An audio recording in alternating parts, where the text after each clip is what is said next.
Bonjour, bienvenue à Calvary Chapel Montréal. Moi, pas comme d'habitude. D'habitude, vous êtes là, on est ensemble. On se réjouit de vous entendre, de voir le service anglais qui part. Et là, vous êtes là, il y a une célébration. Mais on célèbre que vous êtes là en ligne. Écoute, la technologie, on a pu, gloire à Dieu, avec des gens qui nous ont aidés beaucoup, on a pu amener ça ensemble pour qu'on puisse s'aimer les uns les autres, se parler les uns les autres, s'encourager les uns les autres. C'est toute une saison dans chacune de nos vies. On est soudainement propulsé à sentir que Dieu doit régner dans tout ce qui se passe parce qu'en tant que chrétien, on est inquiet. On est bombardé par les médias partout.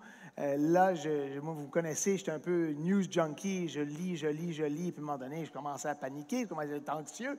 Je dis, wow, j'ai besoin vraiment de m'approcher du Seigneur en lisant la parole, évidemment en écoutant beaucoup de louanges, ça m'a fait beaucoup de bien. Et en ce moment, je lis un livre que je voulais lire de toute façon, qui s'appelle évidemment The Christ is Coming, ou The King is Coming, de Erwin Lutzer. Et ça parle évidemment du retour imminent de Christ. Que ce soit demain ou dans 1000 ans, on sent qu'il y a quelque chose qui se passe autour de nous. Il y a une pression additionnelle. Et ce qu'il dit dans son livre, c'est qu'on doit vivre avec une plénitude, une conviction, être prêt, quoi. Et je pense que ce qui se passe autour de nous, moi, en tout cas, ça me met au défi.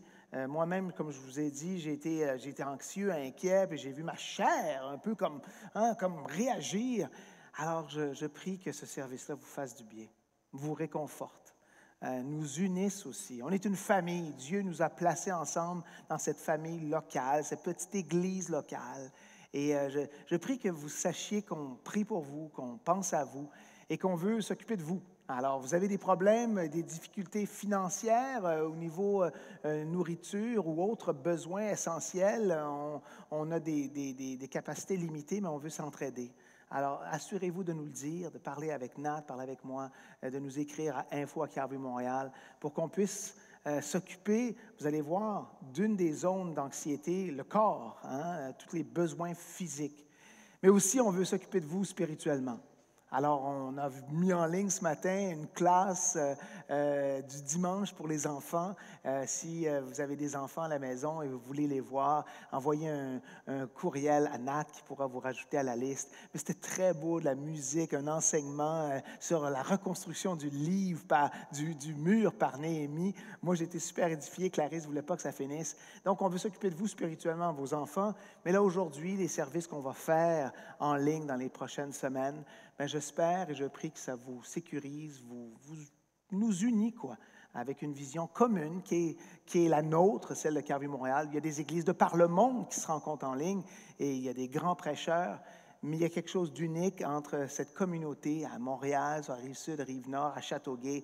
On est une famille qui veut passer à travers ça plus fort, plus beau, plus près de Jésus, plus en amour avec l'un l'autre, dans nos couples, mari et femme, plus en amour avec nos enfants, puis avec une vision renouvelée de ce qu'est être un chrétien au milieu de ce monde qui ne va pas très bien. On ne pense pas que ça va s'améliorer. Le COVID, ça va se terminer, puis il y aura d'autres tests, mais nous, on veut être passionnés pour Christ. C'est ça ma prière pour vous, pour moi. Moi, je suis testé là-dedans. Je sais que vous l'êtes, mais on est ensemble. Alors, prions. Seigneur Jésus, merci pour les gens qui sont à la maison, qui écoutent ça en ligne. Merci pour les femmes et les hommes de Calvary Chapel Montréal, en français, en anglais. On veut être unis sous la bannière de Christ, sous la paix de Jésus-Christ. On veut être fort en toi, amoureux de toi. Seigneur, pardonne nos péchés, pardonne nos incompréhensions, nos doutes, nos craintes, et renouvelle notre intelligence. Et fait qu'on puisse s'aimer les uns les autres. On va voir dans le prêche, aimer Dieu de toute notre force, notre pensée, notre âme, mais s'aimer les uns les autres. Et je prie que cette Église-là soit marquée par l'amour que l'on a les uns pour les autres. Bénis ceux qui sont à la maison, protège leur corps pour qu'ils n'attrapent pas le COVID. Protège-les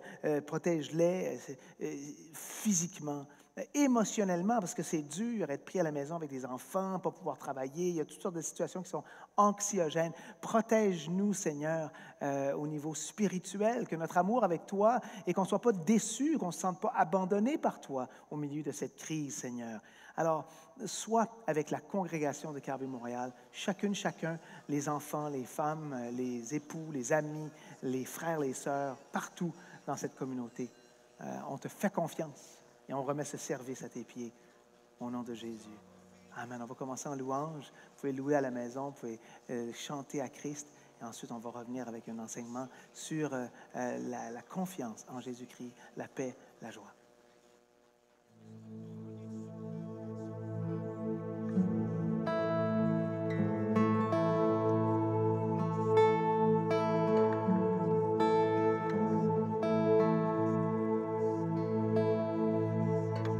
Je m'étais toujours demandé pourquoi donc est-ce que j'existais au milieu de l'obscurité.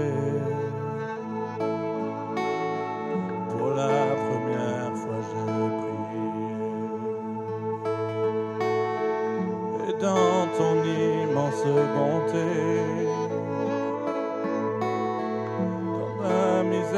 tu t'es penché, à mon cœur tu t'es révélé, le Dieu de toute éternité.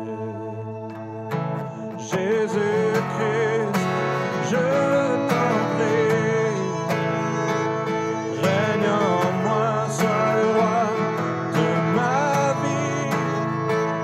Tu as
j'ai triché. Pardon pour ma brutalité. Pardon car j'ai bien trop jugé.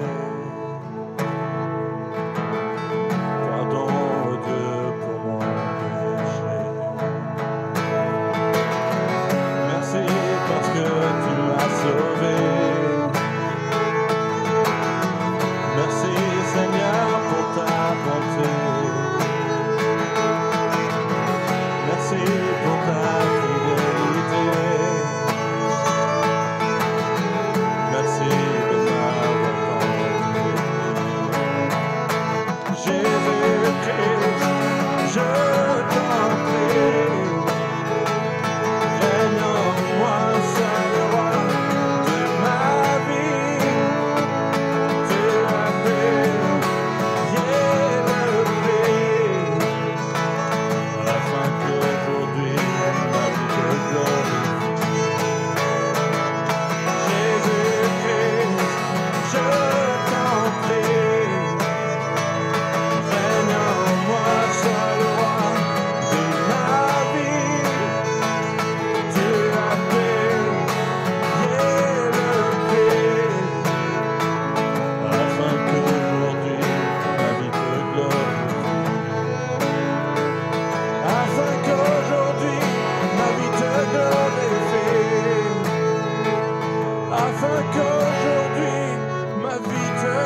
Cette croix me sera toujours chère.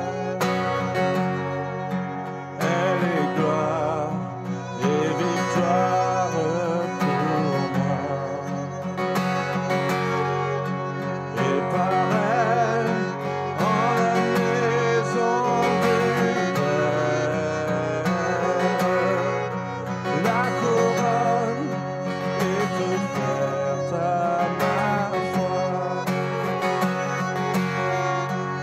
Jésus sur cette croix a porté mes enfers, par son sang mes péchés sont ôtés. Il a vaincu Satan, il est ressuscité, et je suis son heureux racheté. Cette croix me sera toujours chère. Elle est gloire et victoire pour moi. Et par elle, en la maison du Père, la couronne est offerte à ma foi. M'appuyant avec foi sur la croix de Jésus, sa bannière, je peux la porter jusqu'au jour bienheureux où parmi les tribus, dans le ciel, je pourrai l'exalter. Cette croix me sera toujours chère. Elle est gloire et victoire pour moi. Et par elle, en la maison du Père, la couronne est offerte à ma foi. Cette croix me sera toujours chère. Elle est gloire et victoire pour moi. Et par elle, en la maison du Père, la couronne est offerte à ma foi.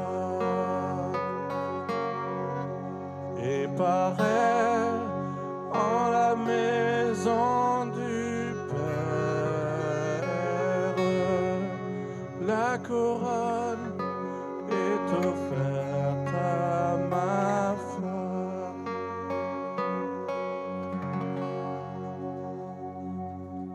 Pas d'autre cause, pas d'autre loi, nul autre nom, nul autre roi que ce visage, que cette voix, que ce sauveur pendu au bois. En Jésus seul, tout mon trésor.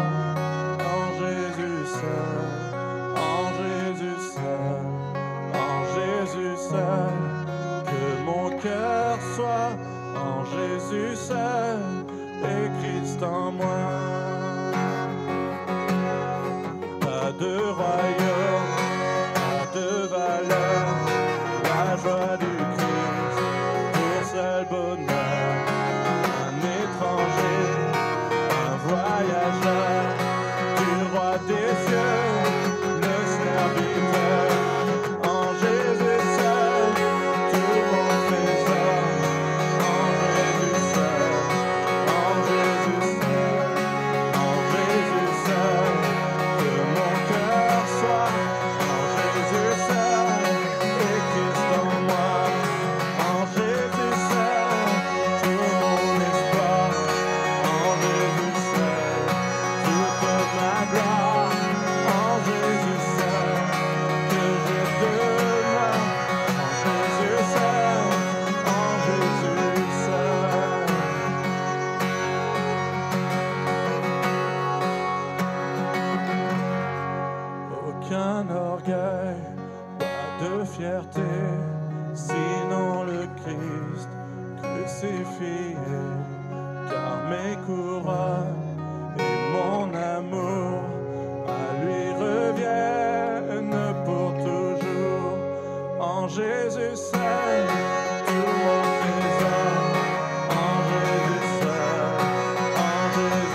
prier pour ceux qui, peut-être, n'ont pas Jésus seul.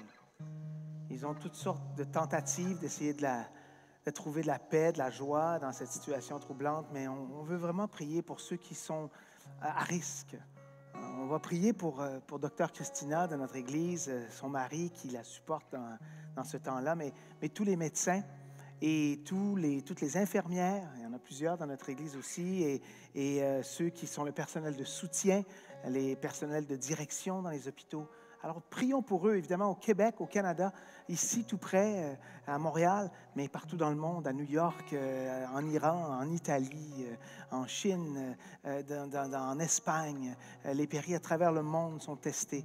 Prions pour eux maintenant. Seigneur, on s'unit, ceux qui sont à la maison, nous ici, pour prier pour ces médecins-là, ces infirmières-là, ceux qui coordonnent les horaires, ceux qui vivent ça de plein fouet et qui voient les files d'attente. On prie que tu donnes sagesse, que tu donnes efficacité, que tu donnes courage, que tu donnes protection pour pas que ces médecins, infirmières et autres personnels de support soient malades, pour qu'ils puissent continuer à s'occuper. On prie pour que l'équipement arrive, Seigneur, les respirateurs, les machines, les masques, les gants. Je sais qu'ils commencent à avoir de la difficulté à se procurer plusieurs de ces choses-là aux États-Unis et ailleurs dans le monde. Père, s'il te plaît, sois avec le personnel soignant partout dans le monde, en commençant avec Christina Mathieu et ceux qui sont ici à Montréal, au Québec, au Canada. Sois avec eux, Seigneur. Seigneur, on veut prier pour nos gouvernements. C'est quelque chose. On est heureux de voir que le Québec a pris la courbe, il semble à l'avance. Alors, on te remercie pour M. Legault. On prie pour M. Trudeau, Seigneur. On prie pour ceux qui sont en charge, qu'on ait voté pour eux ou non. Toi, tu les as mis là, tu permets qu'ils soient là, Seigneur. On prie qu'ils puissent faire leur tâche, leur travail, et qu'ils puissent être forts en intelligence, en sagesse, puis oui, en toi, s'ils peuvent te demander de la sagesse de ta part, Père. Donne l'efficacité au gouvernement et aide-les à nous protéger, les populations, ici aux États-Unis, en Europe, en Asie, en Amérique du Sud. Tous ces présidents-là, ces premiers ministres-là, femmes et hommes, sont mis à test et nous prions qu'ils puissent être à l'écoute de d'autres scientifiques, de d'autres gens qui ont des connaissances plus grandes que les leurs et qui aient de l'humilité dans la façon dont les leaders vont s'occuper de nos pays, Seigneur. Seigneur, nous prions pour les gens âgés, les gens à risque, les gens malades, cancer et autres maladies pulmonaires, des maladies qui les rendent à risque du COVID-19. Nous prions pour les gens âgés, Seigneur, qui ne sont peut-être pas malades, mais de par leur âge, leur faiblesse. Père, s'il te plaît, les gens en CHSLD, les gens dans les hôpitaux, les gens à la maison, s'il te plaît, Père, donne grâce à ces gens-là pour qu'ils puissent éviter le COVID, qu'ils puissent être sages dans leurs déplacements, dans leur contact avec d'autres et à l'écoute des gouvernements, mais que toi, surnaturellement, prennes soin d'eux pour qu'ils ne soient pas malades, s'il te plaît, Père, et que, évidemment, que tous ces gens-là qu'on mentionne puissent trouver leur espoir en Christ Jésus, puissent entendre la bonne nouvelle, puissent se tourner vers toi et te faire confiance à travers l'épreuve. Prends soin de nos gens âgés, nos grands-parents à nous, nos parents à nous, grand-maman Mado et d'autres, la maman de Christian ici, qui sont dans les braquettes d'âge à risque. Mon Père, Seigneur, qui vient de revenir, prends soin de lui et amène-le au salut de l'Éternel aussi, Seigneur. J'ai fait une épicerie pour lui aujourd'hui, j'amène ça sur le pan de sa porte aujourd'hui. Alors, Père, sauve les gens âgés, protège-les. Et finalement, on prie pour les familles, les mères, les pères, évidemment ceux de notre Église qui sont pognés à la maison. Ils sont bénis parce qu'ils ont une maison, ils ont un endroit chaud et sécuritaire, ils ont des enfants, c'est une bénédiction, mais quoi faire avec eux jour après jour, heure après heure? Comment leur parler du COVID? Comment leur parler de Jésus là-dedans? Donne la sagesse aux papas, aux mamans et aux enfants d'écouter leurs parents et aide-les, Seigneur, alors que tout le monde se sent un peu pris au piège aussi. Les espaces sont restreints. Soit avec les parents de Calvary Chapel Montréal, on pense aux 50 enfants qui sont nés dans les 5 dernières années, ça te donne une perspective. S'il te plaît, prends soin des parents, Seigneur. Donne-leur une capacité de résister jusqu'à temps que ça se termine. Et on prie évidemment pour les parents qui ne sont pas croyants, qui n'ont pas cet espoir en Jésus-Christ, partout au Québec, au Canada, dans le monde entier. Les enfants qui voient leurs parents anxieux, inquiets, qui voient leurs parents pas être capables de travailler. On prie que tu pourvoies à ces familles-là pour qu'ils puissent continuer à nourrir leurs enfants. Nous remettons toutes ces situations qui sont multiples et qui, en quelque part, sont bien pires ailleurs. On est protégé, gloire à toi, et ça pourra s'empirer ici. On va te faire confiance. Seigneur, nous, en tant qu'Église, nous remettons ces milliers de besoins de prière à tes pieds. Toi, tu les connais, Seigneur. Au nom de Jésus. Amen. Amen. Écoutez, on va juste parler un petit peu des petites annonces. Habituellement, c'est quelqu'un d'autre qui le fait, mais pour des raisons évidentes, vous êtes pognés avec moi. Tous les ministères sont en pause, de toute évidence, mais on veut essayer de se rencontrer quand même dans les maisons. Alors, Dialogue français se rencontre dans les maisons, essayer de communiquer avec les leaders du Dialogue français, Rachel, Philémon, David, pour savoir comment et quelle méthode ils vont utiliser pour continuer à se rencontrer. Le Dialogue anglais, c'est la même chose. Ils cherchent encore la bonne façon de le faire. Vous pouvez écrire à nat@carvimontréal.com, texter Nat ou les dirigeants Martin Labonté et d'autres du dialogue anglais pour savoir comment connecter avec eux pour pouvoir se rencontrer dès demain soir. En tout cas, on est là-dedans, on travaille là-dessus. Et la prière, Ivan et Jean cherchent aussi une façon de continuer à prier les uns pour les autres, peut-être en ligne, peut-être par téléphone. Alors, on est là-dessus. Communiquez avec Ivan ou Jean ou nat@carvimontréal.com pour leur demander comment je connecte.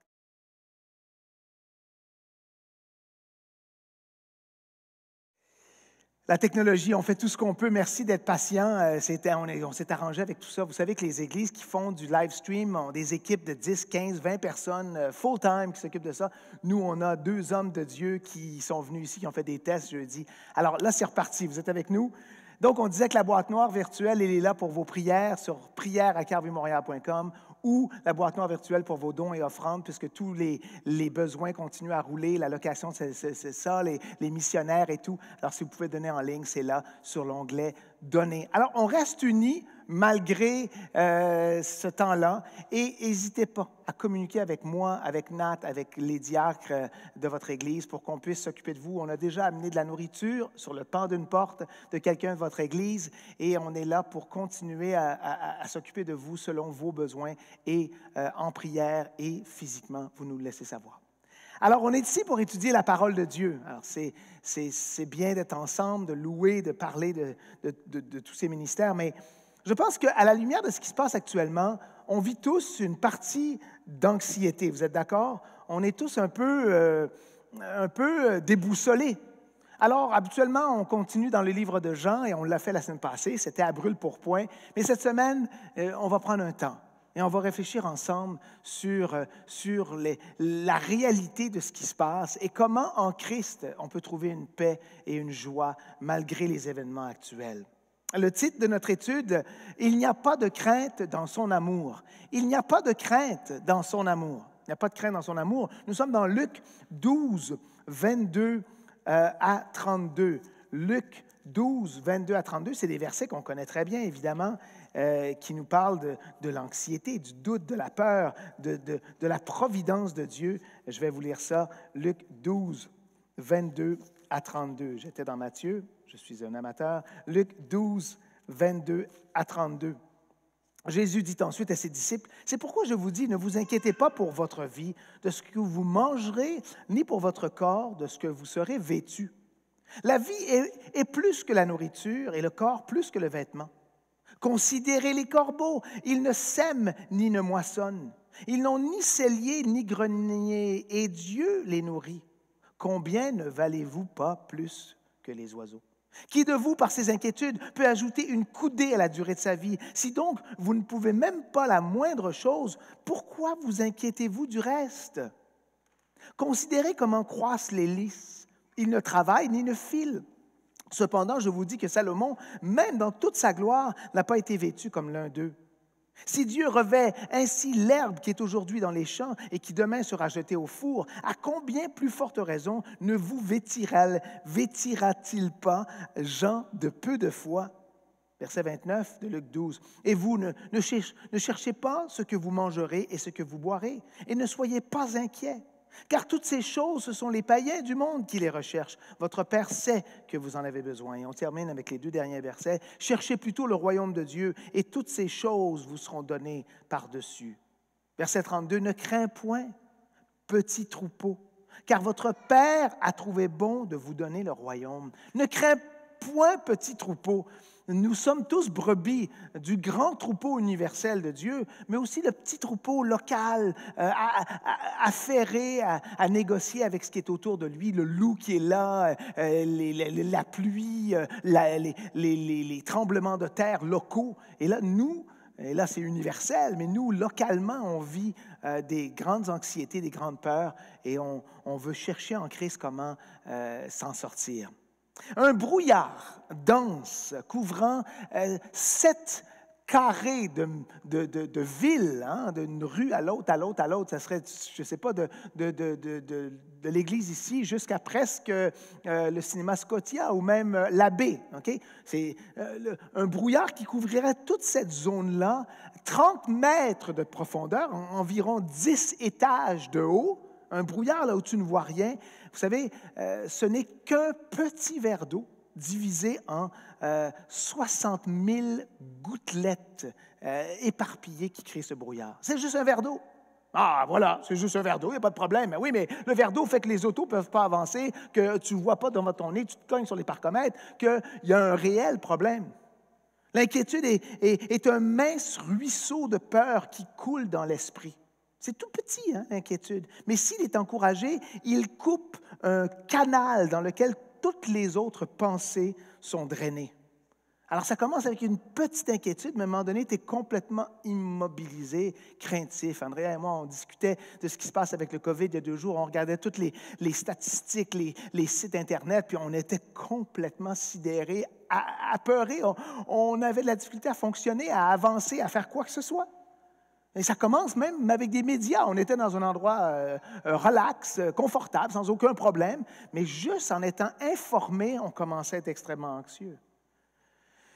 Mon premier point, c'est l'inquiétude, c'est celui qui n'a pas le repos moral. L'inquiétude, c'est tu n'as pas de repos moral. L'inquiétude, c'est un étranglement mental. Un étranglement mental qui est causé par la crainte et l'anxiété. Tu te sens mentalement, mais physiquement même. Tu peux avoir le souffle court, tu ne dors pas bien, tu fais des mauvais rêves. Vous savez, la vie, actuellement, c'est extrêmement anxiogène, mais la vie au complet, il y a un élément cosmique, une crainte cosmique. Mais qu'est-ce qui va se passer? Où est-ce que je suis? Pourquoi il y a tant de souffrance? On se sent seul face à bien des choses qui nous entourent, et ça, je le sais, puis ça fait beaucoup d'années que je fais de la relation d'aide, puis c'est pas juste durant le COVID que les gens sont anxieux, ils sont anxieux pour toutes sortes de choses personnelles, et moi de même. Donc, il y a vraiment une crainte universelle. On vit dans un monde où l'anxiété règne, êtes-vous d'accord? Et quand ce n'est pas dans des trucs extrêmes comme actuellement, c'est dans des trucs personnels, le travail, la solitude, les couples qui ne vont pas bien, le désir d'avoir des enfants, le désir de s'occuper des enfants, comment le faire, l'argent qui ne rentre pas, l'argent on en a trop, il faut les placer, on est inquiet, c'est sans arrêt. Il y a 2 domaines principaux où il y a de l'anxiété. Vous les avez vécus, je les vis maintenant. Les 2 modèles principaux, c'est le monde matériel. On vient de le voir dans le texte. Ne vous inquiétez pas de ce que vous mangerez, de ce que vous porterez. Dans Luc 12, 22. Jésus dit ensuite à ses disciples, c'est pourquoi je vous dis, ne vous inquiétez pas pour votre vie, de ce que vous mangerez, ni pour votre corps, de quoi vous serez vêtus. Tu sais, on ne s'inquiète pas beaucoup pour les vêtements actuellement, mais on sait que chaque jour, environ 20 000 personnes meurent de faim dans le monde. Il y a une app, un site web où tu vois les chiffres qui augmentent chaque jour. Alors, il y a une réalité, on sait, à travers le monde, même bien avant les maladies pandémiques, où la grande souffrance. Alors, qu'est-ce qu'on va manger? Ça va être quoi le toit qui va nous abriter? Il y a une inquiétude physique qui est normale. On se demande comment on va passer d'un jour à l'autre. Puis là, on a peur d'attraper une maladie, d'être malade, d'être limité à pouvoir ne pas travailler. Si ce n'est pas une question de maladie, on se dit, mais oui, mais il faut que je travaille, il faut que je ramène de l'argent à la maison. Il y a une anxiété physique tout à fait normale. L'autre domaine dans lequel on peut être anxieux, c'est le monde spirituel. Pourquoi je suis ici? Où est-ce que je m'en vais? C'est quoi mon rapport avec Dieu ou avec l'éternité si tu n'es pas croyant? Dans Luc 12, 32, on vient de le voir, ce verset incroyable. Ne crains point, petit troupeau, car votre Père a trouvé bon de vous donner le royaume. Pas juste vous donner de la nourriture, vous donner un toit, vous donner de quoi vous vêtir, mais vous donner le royaume, l'accès à la vie éternelle, l'accès à un sens dans la vie qui transcende le quotidien. Vous savez, Dieu offre des réponses à ces deux domaines de crainte. Il y a deux domaines où vous avez crainte, où j'ai crainte, et Dieu veut répondre. Vous savez, en fin de ligne, il ne reste plus grand-chose. Une fois qu'on saisit que Dieu est souverain, cette anxiété-là, puisqu'elle est sous les deux domaines de Dieu, on peut se dire, mais Dieu règne, va-t-il s'occuper de moi? Bon, si les inquiétudes chez le chrétien, si l'anxiété chez le chrétien sont un manque de confiance de la souveraineté de Dieu, si c'est une réalité, je dis bien si, et qu'on est d'accord que l'anxiété, ce n'est pas insignifiant, ce n'est pas petit, ce n'est pas sans conséquence. La crainte et l'anxiété, le stress, ça a des conséquences profondes et constantes même dans notre digestion, dans notre sommeil. Ce n'est pas sans conséquence. Si le chrétien a peur, a une difficulté à saisir la souveraineté de Dieu, si manquer le but ultime de Dieu, qui est d'être satisfait en lui, de glorifier sa personne et de vivre dans sa paix, si ça, c'est le plan ultime de Dieu et qu'on est incapable de le faire parce qu'on est si anxieux, si étouffé par le quotidien, est-ce qu'on pourrait dire que ces éléments-là, cette anxiété, cette crainte, ce doute, nous empêchent d'avoir la foi en Christ? C'est insidieux, hein? C'est dévastateur. Et ça a un effet sur ta foi. Vous savez, l'inquiétude, ça vient du fait qu'on ne comprend pas bien Dieu. Ça vient du fait qu'on doute de son amour souverain. Ça vient du fait qu'on doute de ses soins souverains. Ça vient du fait qu'on doute de ses ressources souverainement. Mais Dieu, il n'est pas capable. Ce n'est pas possible. Il ne pourra pas. C'est pour ça que dans le texte ici, Jésus dit « gens de peu de foi ». Dans Matthieu 6, 30, « Si Dieu revêt l'herbe des champs qui existe aujourd'hui et qui demain sera jetée au four, ne vous vêtira-t-il pas à plus forte raison, gens de peu de foi? » C'est confrontant. Moi, je suis confronté par ça. « Gens de peu de foi, ça fait 30 ans que je marche avec toi. Comment ça, gens de peu de foi? » Mais oui, mais... C'est, en quelque part, on a un doute qui fait que notre foi est fragilisée. Notre foi, ma foi, ta foi, elle est testée dans cette épreuve-là. Et Jésus réfère à ça beaucoup dans Matthieu 6, 30, Matthieu 8, 26, 14, 31, Matthieu 16, 8 et dans Luc 8, 24, 25. Texte incroyable parce que là, il y a une tempête là, au Québec, au Canada, dans le monde entier, partout, en Espagne, en Allemagne, en Amérique du Sud, ça commence, en Afrique, ça commence, c'est répandu. Même en Angleterre, là, ils voient la vague qui arrive. Et en New York, on parlait il y a quelques minutes, à New York, c'est extrêmement urgent, là, ça ne va pas bien du tout dans la ville. Mais regardez dans la tempête, Luc 8, 24, 25, ils s'approchèrent et le réveillèrent. C'est Jésus qui est dans la barque avec les disciples. « Maître, Maître, nous périssons. » S'étant réveillé, il menaça le vent et les flots qui s'apaisèrent et le calme revint. Gloire à Dieu. Puis il leur dit, « Où est votre foi? » Saisis de frayeur et d'étonnement, ils se dirent les uns aux autres, « Quel est donc celui-ci qui commande même au vent et à l'eau et à qui ils obéissent? Où est votre foi? » Moi, la question, elle se pose dans ma vie, elle se pose dans la tienne. On est testé dans notre foi. Vous savez, Jésus avait appelé ses 12, ces apôtres-là, pour commencer l'Église, pour propager la bonne nouvelle. Mais eux, ils avaient peur de mourir, de se noyer. Mais si Christ avait appelé ces hommes-là, est-ce qu'il les aurait laissés se noyer? Si Christ a appelé à être papa, maman, à travailler, à pourvoir, si Christ a appelé à servir Dieu dans l'environnement où tu es, si Christ t'a donné un appel céleste, va-t-il te laisser souffrir et mourir sans être capable d'accomplir ton appel? Alors, je ne te dis pas que tu n'auras pas des tests. Mais ce que je te dis, c'est que Dieu ne te permettra pas d'être tenté ou testé ou dans l'épreuve au-delà de tes capacités et avec cela te donnera une façon de t'en sortir. C'est comme si Dieu me demandait à moi, Sébastien, ou à toi, pourquoi tu ne me fais pas confiance?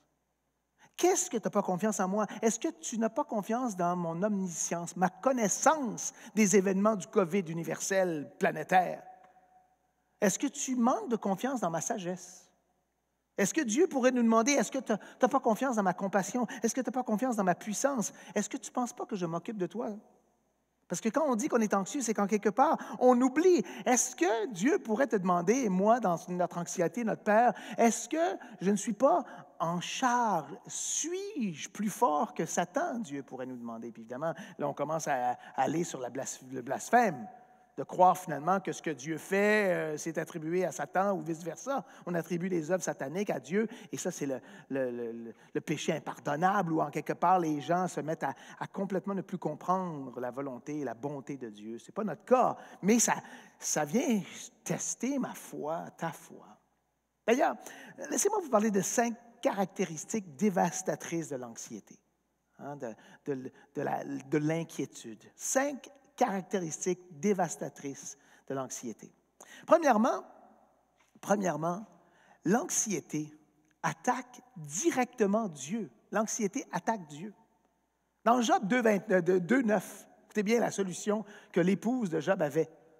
Sa femme lui dit, « Tu demeures ferme dans ton intégrité. » Après ce qu'il avait tout vécu, ses enfants étaient morts, il est extrêmement malade. « Maudit Dieu et meurs. » Ton problème, c'est que ton Dieu t'a abandonné. Alors, la première chose de l'anxiété, et ça peut être beaucoup moins grand que ça dans ta vie privée, mais ça peut être, « Wow, Dieu, tu as failli. C'est quoi ça? » Dans Psaume 14, 1, « L'insensé dit en son cœur, il n'y a point de Dieu. Ils se sont corrompus, ils ont commis des actions abominables. Il n'en est aucun qui fasse le bien. Il n'y a pas de Dieu. C'est quoi cette affaire-là? Ça ne marche pas, ton affaire. » Et nous-mêmes, personnellement, on peut se dire, « Mais Dieu n'est pas aussi efficace et présent qu'il devrait l'être. » Alors, le problème avec les inquiétudes, tu peux te dire, « Ah, mais ce n'est pas si gros les inquiétudes. » Le problème avec les inquiétudes, c'est les décisions que tu prends lorsque tu es anxieux, anxieuse.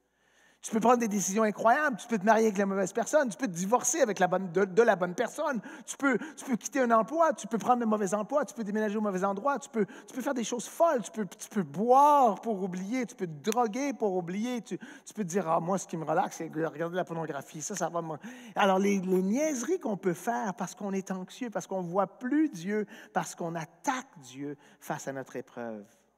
Première des 5 caractéristiques dévastatrices de l'anxiété. Deuxièmement, qu'est-ce que l'anxiété fait dans notre vie, dans ta vie, dans ma vie, dans des situations comme ça, mais en tout temps?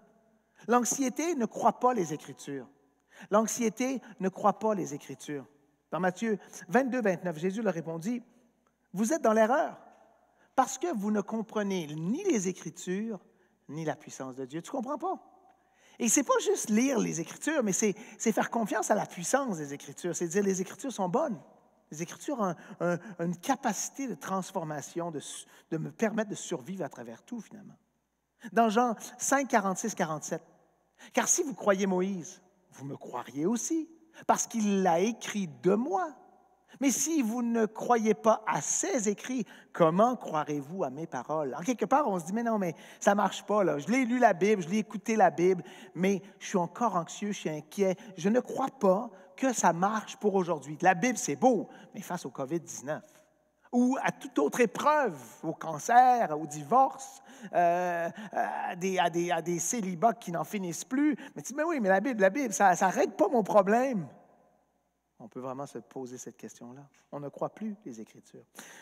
Numéro 3, l'anxiété est conquise par ces circonstances. L'anxiété est conquise par ces circonstances. C'est les circonstances qui gagnent. Dans Colossiens 3, 2, « Affectionnez-vous aux choses d'en haut et non à celles qui sont sur la terre. » Alors nous, on regarde les conséquences et les circonstances et elles sont réelles. Ce qui se passe actuellement, c'est planétaire, c'est extrêmement réel, extrêmement anxiogène. Mais si on est conquis par ces circonstances-là, bien, on ne voit plus Dieu. Plutôt que de regarder en haut, on regarde de toute évidence en bas. Et puis, dans le fond, s'informer, c'est bien, mais devenir accro aux multiplicités d'informations qui rentrent à la minute, bien là, ça a un effet extrêmement dévastateur parce qu'on ne voit plus Dieu, on voit que le terrestre à travers des yeux de journalistes qui font un super bon travail, mais qui sont, pour la grande majorité des non-croyants, donc ils n'ont pas une perspective spirituelle et édifiante. Ils ont une perspective de tangible, de bois, de fer, de métal, de maladie, de cœur.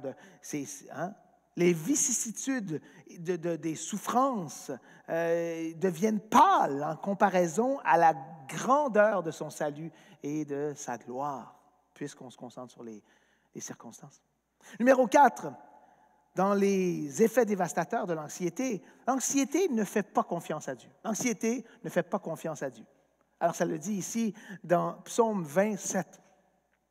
Ceux qui s'appuient sur leurs chars, ceux-là, sur leurs chevaux, nous invoquons le nom de l'Éternel, notre Dieu. Écoutez, là, on peut s'appuyer sur toutes sortes de choses, et il le faut, la science, les gels à main, les masques, la distanciation sociale, toutes ces choses-là sont bonnes.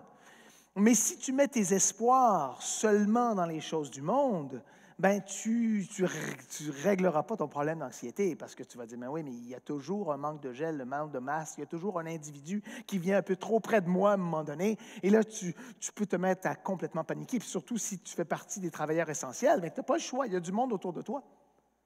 Alors, il y a une anxiété qui commence à émerger. L'anxiété ne fait pas confiance à Dieu. Tu ne peux pas faire confiance à tes chariots, à tes chars, à tes chevaux. Dans Proverbes 3, 5 et 6, ça nous dit « Confie-toi en l'Éternel de tout ton cœur et ne t'appuie pas sur ta sagesse. Reconnais-le dans toutes tes voies et il aplanira tes sentiers. » Il faut que tu fasses confiance à Dieu. Et ta sagesse, c'est la sagesse de la science, elle est valide, mais par rapport à la grandeur et la puissance de Dieu, c'est tout petit. On fait confiance à Dieu, on s'attache à lui, on se replie en lui, et ensuite on fait tout ce qu'on peut, la Bible le dit. Cherchez premièrement son royaume et tout le reste vous sera donné de surcroît. Tu fais tout ce que tu as à faire sur cette terre physique, mais ensuite tu fais confiance à Dieu. Numéro 5, et finalement, dans les effets dévastateurs de l'anxiété. Numéro 5, l'anxiété est hantée par le futur. L'anxiété est hantée par le futur et oublie le passé. On se demande toujours, mais qu'est-ce qui va se passer? Matthieu 6, 34, vous connaissez le verset. Ne vous inquiétez donc pas du lendemain, car le lendemain aura soin de lui-même. À chaque jour suffit sa peine. Écoute, chaque jour, de toute façon, on voit que les médias, ça change. Les gouvernements ont des nouvelles décisions. On ne peut même pas décider ce qu'on va faire vendredi prochain. Alors, encore moins cet été. On est à la merci. Alors, au lieu de penser au futur, on pense à maintenant. Comment maintenant bien s'occuper de ce qu'on aime? Comment maintenant fixer nos yeux sur l'Éternel, trouver une joie, une paix là-dedans? Jésus nous le dit clairement, ne t'occupe pas du futur, je m'en occupe. Parce que la crainte nous paralyse. Elle nous empêche de voir ce qu'on peut faire aujourd'hui pour s'approcher de Dieu. Pourvoir pour demain, tu mets des choses de côté, c'est correct. Mais s'inquiéter pour demain, bien, tout ce que ça fait, c'est que ça t'éloigne de trouver ta paix maintenant en Christ Jésus. C'est comme les enfants d'Israël, on leur donnait de la manne, mais c'était seulement pour chaque jour. Chaque jour suffit sa peine, chaque jour Dieu te réconforte juste suffisamment et pas trop pour que tu lui fasses confiance et que tu ne te mettes pas à t'inquiéter pour demain. Appliquer les ressources d'aujourd'hui aux besoins d'aujourd'hui est excellent, mais essayer d'appliquer les ressources de demain aux besoins d'aujourd'hui va te rendre extrêmement anxieux, ou vice-versa, les ressources d'aujourd'hui aux besoins de demain que tu ne connais même pas. Hébreux 13.8. Hébreux 13.8 nous dit « Jésus-Christ est le même hier, aujourd'hui et pour l'éternité. » Il est le même, il ne change pas, il est bon. Il s'est occupé de toi dans le passé, il va s'occuper de toi dans le présent et dans le futur. Alors, j'ai une solution pour vous. Mais es-tu malade? J'ai une solution à notre anxiété, à notre inquiétude, mes frères et mes sœurs, sérieusement. La peur, c'est la vraie solution à l'anxiété. Ben voyons donc, c'est changer un pour l'autre, ça ne règle rien. Oui. La seule chose que nous devons craindre, dit Franklin Delano Roosevelt, la seule chose que nous devons craindre est la peur elle-même. Une terreur sans nom, irraisonnée, injustifiée, qui paralyse les efforts nécessaires pour convertir la retraite en avance. Delano Roosevelt, le 4 mars 1933, en plein milieu des moments difficiles qui s'approchaient et à la fin de toutes sortes de tensions, lui, il se préparait. Alors, écoutez, la crainte, la peur, elle peut être bonne et elle peut être mauvaise. La bonne crainte, la bonne peur, on la trouve dans Psaume 112, 1. Louez l'Éternel. Heureux l'homme qui craint l'Éternel, qui trouve un grand plaisir à ses commandements. Regardez, tu veux être heureux, la Bible est assez claire, sois craintif en l'Éternel. Fais-lui confiance. Fais-lui confiance. Le mot peur, ça vient de yaré en hébreu. Yaré, ça parle de l'émotion de la peur, l'anticipation intellectuelle du mal, le comportement droit ou piété, le culte religieux formel. Mais ici, pour nous, la définition qui nous intéresse le plus, le mot peur, yaré en hébreu, c'est la révérence. C'est la crainte révérentielle, l'honneur et le respect. Une telle révérence est due d'ailleurs aux parents, dans Lévitique 19.3, on apprécie ça. Au lieu saint, Lévitique 26.2, à Dieu lui-même, on l'a vu dans Psaume 112.1, au nom de Dieu dans Psaume 86.11, et finalement, on veut être des gens qui craignent Dieu dans Néhémie 7.2. Donc, cette crainte-là, la crainte de Dieu n'est pas celle de l'homme, évidemment, n'est pas celle des circonstances. C'est avoir une perspective correcte de ton amour et de la grandeur de Dieu. Regardez dans le verset Psaume 112, verset 1, ça dit « Louez l'Éternel ». Ça commence comme ça, « Louez l'Éternel, frères et sœurs ». J'ai écouté plus de louanges dans les derniers jours qu'à d'autres moments. D'ailleurs, je regarde tout de suite sur mon téléphone. Qu'est-ce que j'écoute actuellement? Une louange extraordinaire. Andrew Peterson, Resurrection Letters, Volume 1. Andrew Peterson, louange extraordinaire. Recommandé par mon frère Christian, qui traduisait d'ailleurs une chanson là-dedans. Mais c'est, wow, j'écoute la louange, je mets ça dans mes écouteurs, j'écoute ça dans l'auto, je dis, wow, j'ai besoin de louer l'Éternel. Ça commence, louer l'Éternel. Heureux l'homme qui craint l'Éternel. Ça nous dit quoi faire, loue et qui louer? Dieu.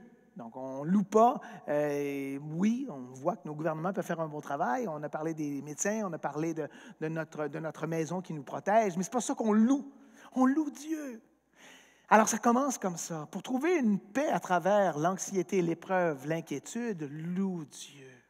Alors, fais-le de toutes sortes de façons. On l'a vu dans la classe du dimanche pour enfants ce matin. Il chantait God is in the world.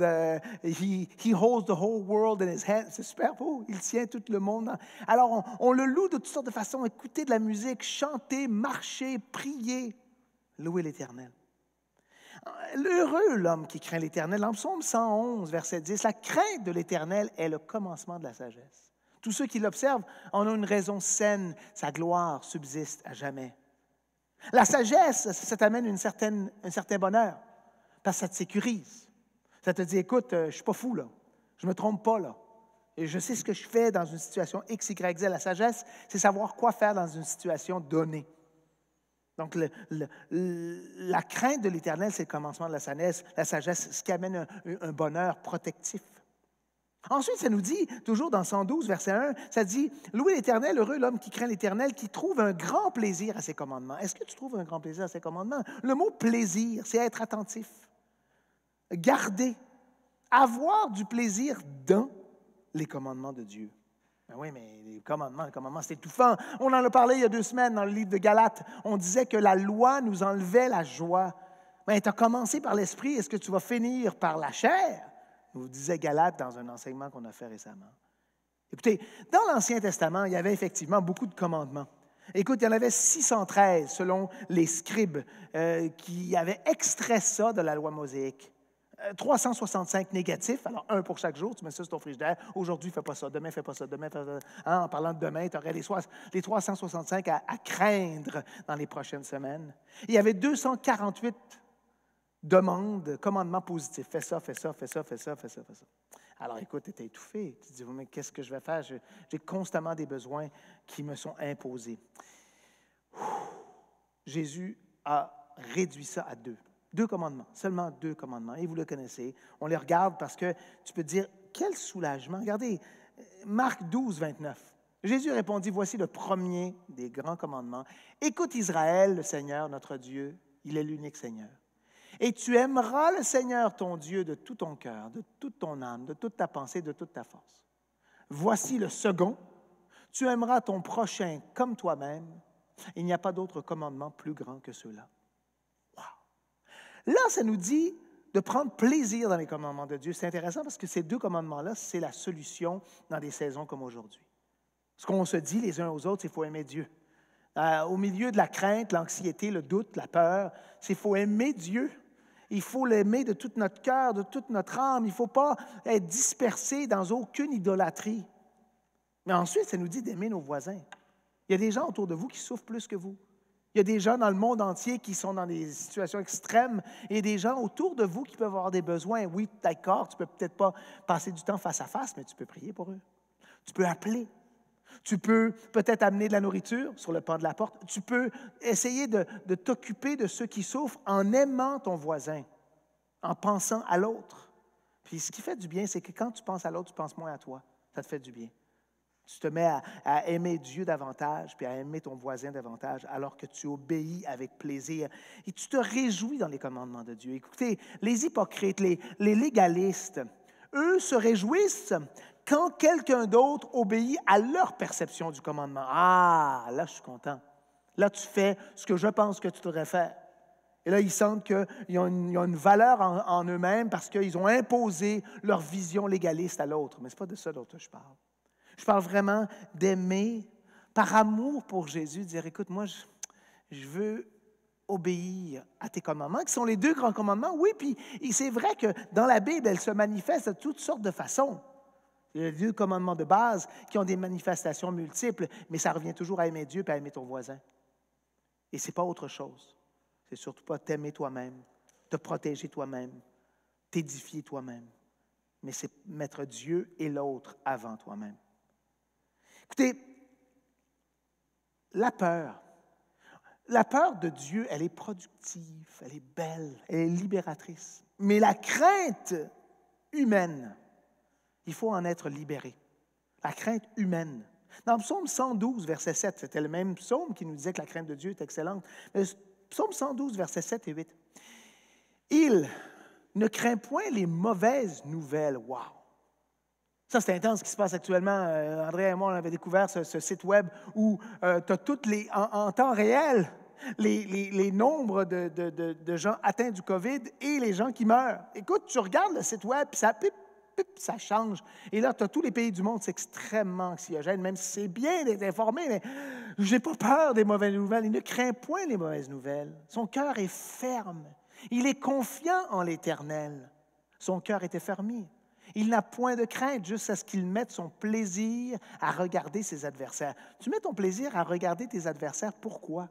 Parce que tu veux qu'ils meurent et qu'ils tombent? Mais non. Tu veux que tes adversaires soient sauvés, nés de nouveau, convertis. Alors là, c'est une de nos prières. Ceux qui souffrent par le monde ont pris que ce soit un temps pour eux de découvrir Christ Jésus, qui se tournent vers Dieu, qui puissent reconnaître que Dieu est vivant, vibrant, puissant. Si c'est à toi à partager ta foi avec des amis, des copains, par Internet, par courriel, par texte, fais-le. Mais ils ont pris que notre adversaire, celui qui ne craint pas Dieu, puisse se tourner à Dieu. Ça nous amène du plaisir, de la joie. C'est ça qu'on veut dans cette époque-là, que les gens se convertissent, les gens se tournent à Dieu. Dans 2 Timothée 1,7, on veut que cette crainte de Dieu porte du fruit de cette façon-ci. Ce n'est pas un esprit de timidité ou de crainte que Dieu nous a donné, mais un esprit de force, d'amour et de sagesse. Frères et sœurs, il faut être confiant. Il faut avoir, et j'aime bien en anglais, of a sound mind, un esprit de force. Alors, c'est quelque chose où on voit clairement la situation. On peut bien l'évaluer, on n'est pas timide, on n'est pas craintif du monde, des effets du monde. On est sécurisé en Christ Jésus. On a confiance en lui. On n'a pas la crainte qui nous étouffe. La peur humaine paralyse, la peur divine, elle, libère. Je parle souvent de liberté, vous savez, parce que je pense que souvent, on est sous un fardeau, ou par la loi, ou par la crainte, ou l'anxiété, ou par autre chose qui nous éloigne de ce que Dieu veut pour nous. Vous savez, pour craindre Dieu, là, on ne parle plus des craintes de l'homme, mais la crainte de Dieu qui est productrice, qui est libératrice, il faut avoir peur de lui déplaire. Il faut avoir peur de déplaire à Dieu. C'est important. Il faut que tu aies peur de rater la cible. Il faut que tu aies peur que tu ne regardes pas assez Dieu, faut que tu aies peur que tu sois confiant, mais pas arrogant. Une vraie révérence qui fait que tu te remets en question. Les gens qui se remettent en question sont beaux. Les gens qui sont auto-assurés sont vraiment aiguisés et désagréables. Tu vas trouver un plaisir en lui quand tu vas arrêter de vouloir tout gérer ta vie selon tes normes et tes concepts. Tu lui fais confiance, tu dis, écoute, c'est toi qui règnes. Là, mon horaire est tout bousillé, mon école est bousillée, mon travail, mes relations humaines, l'Église, c'est toi. Tu règnes, tu es bon. Fais concourir toutes choses au bien de ceux qui aiment Dieu. Je t'aime, car c'est un des 2 commandements. Fais concourir tout cela à mon bien. L'apôtre Pierre, rapidement, l'apôtre Pierre, c'était quelqu'un qui était très assuré comme homme. C'était un homme, un vrai homme. Hein? Non, jamais je vais t'abandonner, Jésus. Il avait une voix forte, il était présent. Mais on a vu, lui-même a manqué de crainte par rapport à Dieu, a manqué de peur. Vous savez qui d'autre a manqué de peur dans l'histoire de la littérature? C'est William Shakespeare qui dit ceci, « J'ai presque oublié le goût de la peur. » Et ça, c'est Macbeth. Macbeth, dans cette pièce incroyable où tout le monde lui tue le roi, prend la place. Après, il est tellement inquiet que quelqu'un veut le tuer. Et finalement, après avoir dit « J'ai presque oublié le goût de la mort, de la peur, pardon », et il se fait trancher la tête. Bon, littérature. Mais Pierre en a bavé. Il n'a pas perdu la tête, mais il a perdu tout son honneur, perdu toute sa joie, il a renié son Seigneur. Il faut avoir la crainte. Mais regardez, dans la grâce de Dieu, même quand toi et moi, on n'a pas assez de crainte de Dieu, puis c'est ça dans le fond, hein. On manque de crainte de Dieu. Dans 1 Pierre 2,15, regardez, Pierre qui a été racheté, qui a été guéri, qui a été ramené dans son intimité avec Dieu, malgré qu'il ait chuté, qu'il ait manqué la crainte de Dieu. Car, Pierre écrit dans son épître, « Car c'est la volonté de Dieu, qu'en pratiquant le bien, vous réduisez au silence les hommes ignorants et insensés. » En quelque part, tu te demandes si lui-même ne se voyait pas comme ça dans le passé. « Tant libres, sans faire de la liberté un voile qui couvre la méchanceté, mais agissant comme des serviteurs de Dieu. » Écoutez bien, verset 17. « Honorez tout le monde, aimez les frères, craignez Dieu, nous dit Pierre, et finalement, et intéressant, honorer le roi. Tu crains Dieu et tu honores les gouvernements qui sont mis en place. Et tu fais confiance que ça fait partie du plan de Dieu, mais tu es toujours dans la crainte, dans l'amour, dans la révérence de Dieu. On termine. Merci d'avoir été avec nous aujourd'hui. Vous allez recommencer vos activités, coucher les enfants. En quelque part, c'est plus simple que venir à l'église, mais on s'ennuie de vous physiquement. On aime ça quand vous êtes là. On voulait prendre une pause café avec vous. Tout à l'heure, entre les 2 services, nous, ceux qui ont travaillé là-dessus, on a pris un petit morceau de pizza pour avoir de la force, mais on s'ennuie de vous. Et peut-être penser à être sur les médias sociaux, sur Hangout et d'autres lieux. On va peut-être réfléchir si on peut faire une pause dans l'enseignement où vous pourriez vous parler, vous encourager. Mais en tout cas, faites-le de façon organique. Mais on va terminer avec quatre actions. 4 actions pour motiver, stimuler, aider à mieux connaître Dieu et à développer ta peur de Dieu. La peur de Dieu, le connaître en 4 actions. 4 choses, si ça peut vous aider. Premièrement, regardez Jésus.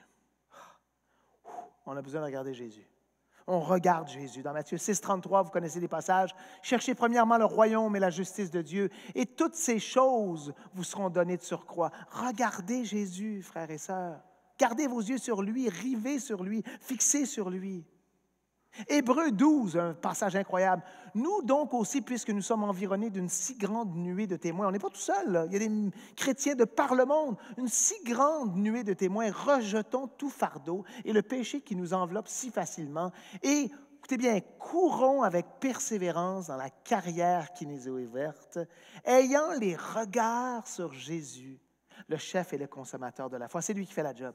Toi, tu gardes tes yeux sur Jésus. Point numéro 1, regardez Jésus. Le focus de notre vie doit être la louange, servir Dieu, proclamer Christ, vivre obéissant à ce qu'il nous a donné, chercher cette sainteté, cette vérité, l'honorer, l'aimer, l'exalter, vivre dans sa gloire et le glorifier, lui. Premièrement, regardez Jésus, mes frères et sœurs, dans cette époque, mais dans toutes les époques de notre vie. Numéro 2, lisez Jésus. Lisez Jésus. Ah oui, mais tout à l'heure, on a dit que l'anxiété fait qu'on ne croyait plus en la Bible. On voit bien. Là, c'est l'inverse. Là. On croit qu'en lisant Jésus, vous allez reprendre des forces. Dans Luc 24, 27, en commençant par Moïse et par tous les prophètes, il leur expliqua dans toutes les Écritures ce qui le concernait. Oui, partout dans la Bible, ça parle de Jésus. Écoutez la Bible. Vous n'êtes pas capable de la lire, vous avez la difficulté à vous concentrer. Écoutez-la, il y a plein d'apps et toutes sortes de façons d'écouter la Bible. Écoutez la Bible pendant que vous nettoyez, vous rangez, avant de vous dormir. Hein? Et en étudiant la parole de Dieu, c'est une des façons les plus efficaces pour garder nos yeux sur le présent, sur la puissance de Dieu, la souveraineté de Dieu. Chaque jour, surtout que là, on est un peu pogné à la maison, qu'on puisse chercher Christ dans les Écritures. Lisez des psaumes. Un psaume 5 fois par jour. En un mois, tu as lu les 150 ou lisant un par jour. Un proverbe par jour. Il y a 31 proverbes, ça fait un mois. L'Ecclésiaste, ça parle d'un sens de la vie. Lisez la Bible en un an. Il y a des gens qui le font, là, embarqués dans la lecture en un an. Tu peux te dire, je commence maintenant. Lis la Bible. Ça va te faire du bien. Lisez Jésus. Numéro 3, et non le moindre, évidemment, priez Jésus. Priez Jésus. Wow! Priez Jésus dans Philippiens chapitre 4, versets 6 et 7. Ça dit ceci. Ne vous inquiétez de rien, mais en toute chose, faites connaître vos besoins à Dieu par des prières, des supplications, avec des actions de grâce. Et la paix de Dieu, qui surpasse toute intelligence, gardera vos cœurs et vos pensées en Christ Jésus. Tu veux que cette paix-là règne dans ta vie. Alors tu pries Jésus, tu cherches Jésus en prière. Et lui va sécuriser ta pensée. Une des façons d'éviter l'anxiété, c'est de prier. C'est de rester remerciant dans des actions de grâce. Oh, merci pour tout ce que tu me donnes. Je ne suis pas malade actuellement, j'ai crainte, mais j'ai un toit, j'ai encore des sous, quoi que ce soit que vous avez qui fonctionne encore. On remercie Dieu pour ça. On remercie Dieu pour ça. Et finalement, pensez à Jésus. Pensez à Jésus. Pensez à Jésus. Pensez à Jésus, Philippiens chapitre 4, versets 8 et 9. Et ça, c'est des beaux passages qu'on voit souvent 4 à 6 juste avant, mais regardez ce que ça dit après. Au reste, frères, que tout ce qui est vrai, tout ce qui est honorable, tout ce qui est juste, tout ce qui est pur, tout ce qui est aimable, tout ce qui mérite l'approbation, tout ce qui est vertueux, digne de louange, soit l'objet de vos pensées. Ce que vous avez appris, reçu, entendu de moi, et ce que vous avez vu en moi, pratiquez-le. Et le Dieu de paix sera avec vous. Écoutez, on pense souvent que l'anxiété, ça vient du fait qu'on pense trop. On pense trop, tu penses trop. Mais ce n'est pas ça. Ce n'est pas que tu penses trop, c'est que tu ne penses pas bien. C'est que tes pensées s'en vont dans toutes les choses du monde, qui peuvent être évidemment générées par les médias et d'autres anxiétés qui sont générées de l'extérieur, mais on ne pense pas assez aux choses de Dieu. Ce n'est pas qu'on pense trop, mais c'est qu'on ne pense pas assez aux choses qui nous font du bien. Il faut rediriger notre pensée vers les choses célestes, les choses glorieuses. Les choses glorieuses. Regardez Jésus. Ensuite, lisez Jésus. Priez Jésus. Pensez à Jésus. Pensez à Jésus. Dans cette pensée-là, on termine ici. Pense à ton salut. Dans l'épreuve actuellement, vous allez voir que vous allez tester dans votre foi, dans votre confiance en lui. Et c'est qu'en quelque part, il faut que tu penses à ce salut que tu as reçu. Dans 1 Jean, chapitre 4, versets 18-19, dernier verset, « La crainte n'est pas dans l'amour, mais l'amour parfait bannit la crainte, évidemment la crainte des circonstances et du monde. Car la crainte suppose un châtiment, et celui qui craint n'est pas parfait dans l'amour. Pour nous, nous l'aimons parce qu'il nous a aimés le premier. » Pense à son amour. Pense au fait qu'il est mort sur la croix pour tes péchés. Écoute, mon frère, ma sœur, ça se peut que dans cette épreuve-là, tu vas dire, « Ouais, mais moi, ce Dieu-là, je n'ai pas de paix. » Et si tu n'as pas cette paix-là, tu peux te poser la question, est-ce que Christ n'est pas pour toi, n'est pas en ta faveur? Peut-être que Jésus est un sauveur pour toi, mais il n'est pas un Seigneur qui enveloppe tout, qui règne sur tout. Jésus doit régner sur toutes les zones de ta vie, incluant les plus grandes craintes qui viennent vers nous actuellement. Ma prière pour vous, frères et sœurs, tu peux vraiment t'agenouiller, marcher et dire, Seigneur, est-ce que j'ai vraiment une relation vivante et vibrante avec toi? Est-ce que ma relation est inefficace? Est-ce qu'elle ne m'aide pas à traverser l'épreuve? Ou même, est-ce que j'ai une relation réelle? Est-ce que je t'aime plus que toute autre chose et que j'aime mes frères, mes sœurs, mes voisins parce que tu m'as donné la force? Si tu n'es pas né de nouveau, si tu n'as pas eu cette expérience avec lui, salvatrice, fais-le maintenant. C'est un bon temps là, face à la crainte du monde. Dis-toi, écoute, je ne suis pas capable tout seul. Puis ensuite, si tu portes le fardeau de ton péché, puis tu dis, wow, man, si j'étais malade, puis si je mourrais, j'irais où? Il faut que tu saches où tu vas, et il faut que tu saches que tu es pardonné, que tu es libéré. La régénération, c'est ça, c'est que tu es régénéré dans ta pensée. Oui, tu te bats encore contre le péché, mais tu es régénéré dans tes affections. Est-ce que tu aimes Christ plus que toute autre chose? C'est ça ma prière pour toi. Sinon, donne-toi à Christ. Reconnais que tu es pécheur et laisse-le te sauver. Merci d'avoir été là, frères et sœurs, les gens qui nous ont aidés à mettre ça en action.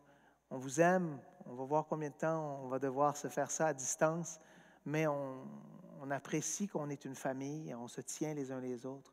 On termine en louange et je vous dépose au pied de l'Éternel. Que le Seigneur vous garde, vous fortifie, vous sécurise en lui, qu'il vous donne joie et paix en Christ Jésus. Je vous aime beaucoup. En tant qu'Église, en tant que leadership, on est là pour vous. Si on peut faire quoi que ce soit, vous nous le dites. Bonne semaine. Que le Seigneur vous bénisse. À bientôt.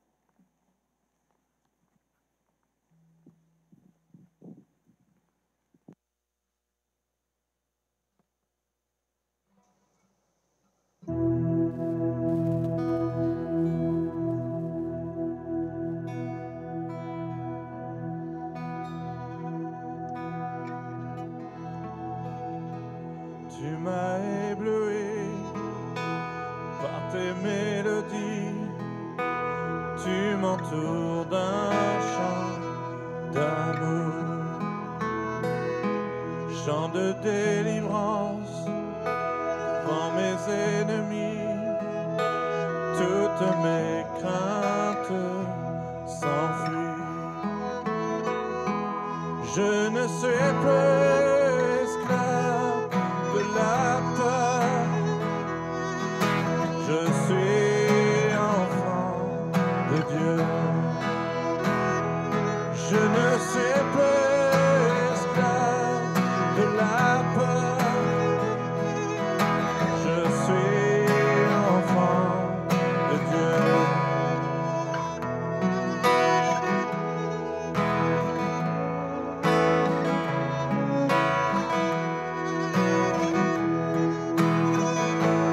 Avant ma naissance, tu m'avais choisi,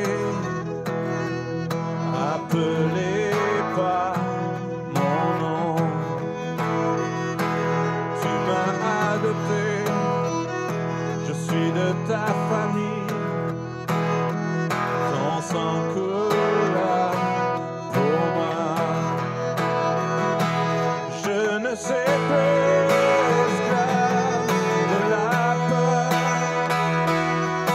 je suis enfant de Dieu.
Bonne semaine.